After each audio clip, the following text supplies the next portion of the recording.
SOS Niagara is a support group for survivors of stroke in the Niagara region. Today, a number of survivors and their supporters have gathered at the Penn Centre for their annual walk and roll in an effort to raise awareness and funds.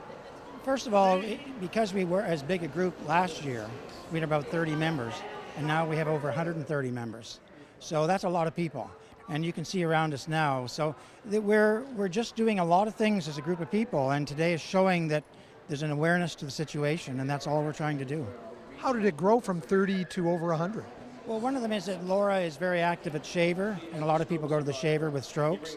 And I help with coffee, and then you talk to people and say, listen, once a month, why don't you come over, have a coffee with us, and talk some of the things that we do, and everybody comes back, and we have a great time. Laura, SOS Niagara, what goes on in your monthly meetings? We have coffee time and donuts. That's the number one thing that's important. We have separation time where we have the caregivers in one room and the stroke survivors in another room, and we talk about each other and the trials and tribulations of our different problems.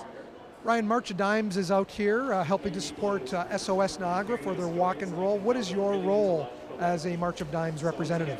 Really to work with the groups to make sure that they're supported, that they have access to all of the resources that we can help arrange for them, and make sure that they're really well connected within the community to anything that might be beneficial.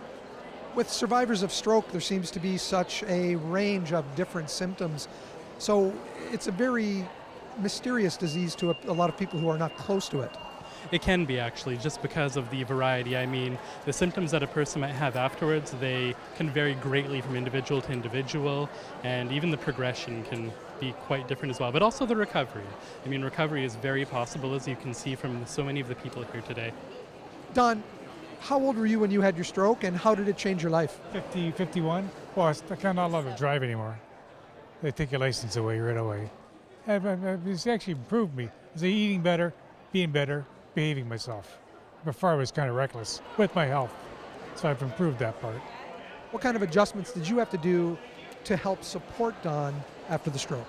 When he came out of the hospital, he was in a wheelchair, so I had to help him get around and make sure he got his exercises, and we did it together, and he improved, and we'd set goals, and we'd go for those goals, and they paid off, obviously, today. It's nice to be part of a group of people who know what you're going through, and it does alleviate some of the stress because you know, and if you need help you can call on anybody, and everybody's so friendly and ready to help all the time. What are the goals for today's walk and roll, Bob? Well, one of them is awareness. We're just trying to make everyone aware. And if people contribute to it, fine, but at the same time, our members are doing the walk and roll, and they have sponsorships. And so everyone is getting friends, and we're raising money, and then we hold it at the end of the day, and if there's enough to do some activities, that's all. This year's walk and roll raised over $7,700. That money will be split between the March of Dimes and SOS Niagara. Survivors of Stroke Niagara meets the second Monday of every month at Niagara Region Headquarters. Visit their website for more information. Reporting at the Penn Centre for The Source, I'm Mike Balsom.